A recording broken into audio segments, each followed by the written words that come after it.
वर्ष के शुभारंभ का पहला जो बिजनेस होता है वह विधानमंडल में माननीय राज्यपाल के भाषण से ही शुरू होता है। 24 के सत्र शुभारंभ के अवसर पर स्वागत करता हूं।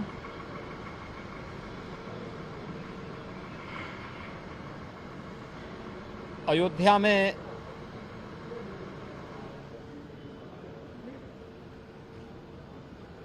प्रभु श्री रामलला की भव्य प्राण प्रतिष्ठा समारोह के सकुशल संपन्न होने की हृदय से बधाई देता हूं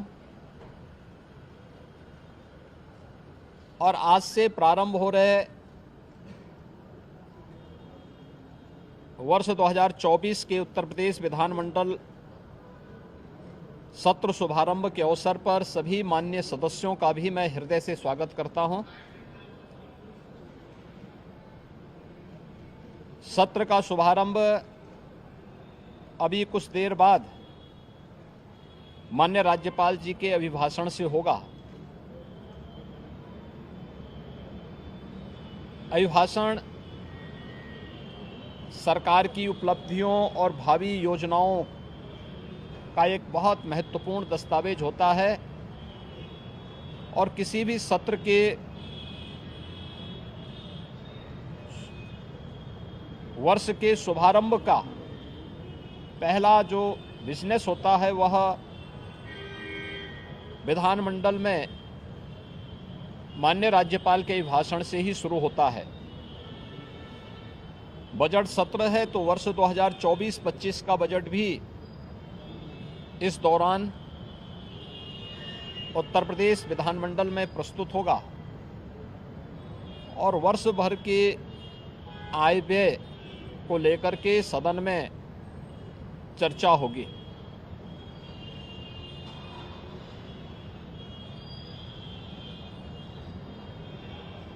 सत्र प्रारंभ होने के पहले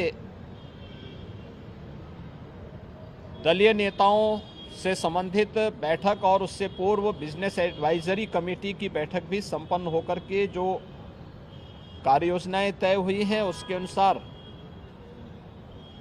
सरकार ने अपनी पूरी तैयारी भी की है। उत्तर प्रदेश विधानमंडल 25 करोड़ जनता जनार्दन की आशा आकांक्षाओं और अपेक्षाओं का एक केंद्र है।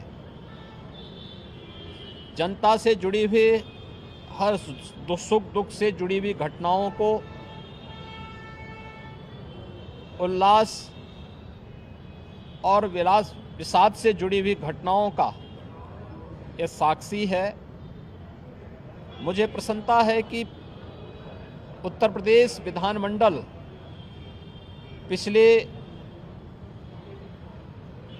5-6 वर्षों के अंदर लोकतंत्र के एक महत्वपूर्ण स्तंभ के रूप में अपनी सकारात्मक चर्चा के लिए जाना जा रहा है।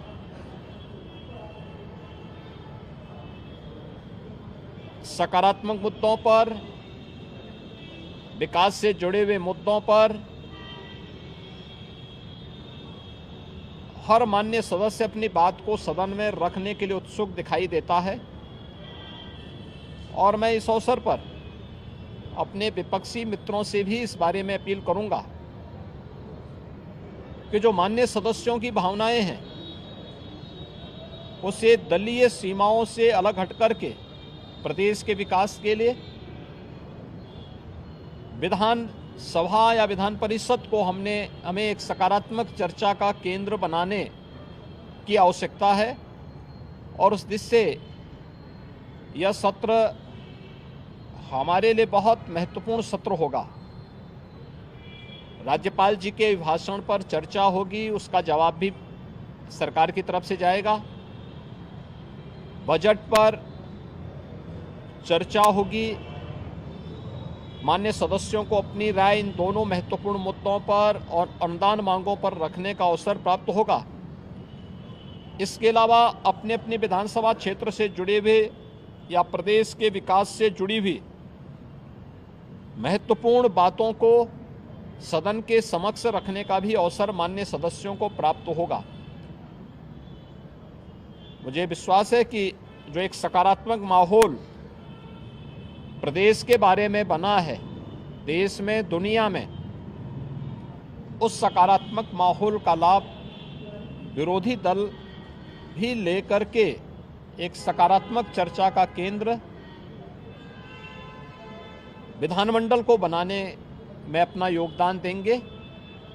हमने कल भी दलीय नेताओं की बैठक में इस बारे में बहुत स्पष्ट रूप से कहा है कि सरकार हर विधानमंडल की कार्रवाई का हिस्सा बनने वाले हर मुद्दे पर चर्चा के लिए भी तैयार है और उसका जो तथ्यपरक और सही जानकारी होगी उसको सदन के समक्ष रखने और माननीय सदस्यों को अवगत कराने के लिए पूरी तरह तैयार है।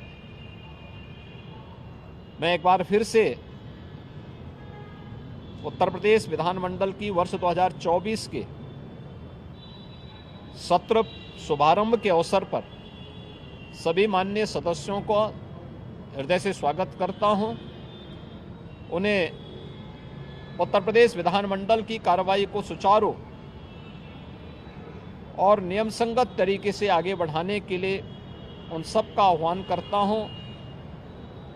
लोकतंत्र के उन मूल्यों और आदर्शों के अनुरूप सत्र की कार्रवाई को प्रभावी ढंग से आगे बढ़ाने में उनके सकारात्मक योगदान की भी अपेक्षा रखता हूं। और उत्तर प्रदेश ने आदरणीय प्रधानमंत्री जी के मार्गदर्शन में 22 जनवरी 2024 को अयोध्या में प्रभु श्री रामलला के 500 वर्षों के उपरांत, एक लंबे अंतराल के उपरांत भव्य प्राण प्रतिष्ठा समारोह के सकुशल संपन्न होने और प्रतिदिन लाखों की संख्या में श्रद्धालु जनों का अयोध्या धाम में आगमन और उनके सकुशल दर्शन करने के सकारात्मक माहौल का लाभ भी हमारे सभी माननीय सदस्यगण उठाएंगे। इस पूरा विश्वास के साथ मैं विधानमंडल के नए सत्र शुभारंभ के अवसर पर आप सभी का भी हृदय से अभिवादन करता हूं। धन्यवाद। जय हिंद।